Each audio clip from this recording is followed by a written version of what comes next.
I almost skipped my own graduation because I couldn't afford the gown.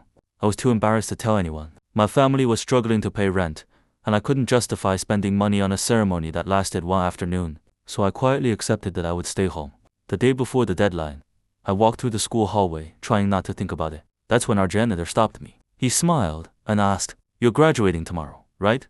I forced a smile and said, "Not anymore." He didn't ask another question. He just nodded and walked away. The next morning, I was called to the principal's office. Waiting on the desk was a brand new graduation gown with my name attached.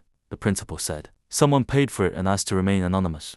I walked across that stage with tears in my eyes. For years, I never knew who helped me. Life moved on. I graduated from college, started a career, and built a life I was proud of. Then one afternoon, I returned to my old school to visit.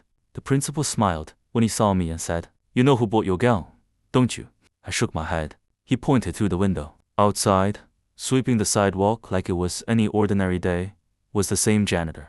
I walked over and thanked him. He looked surprised that I'd found out.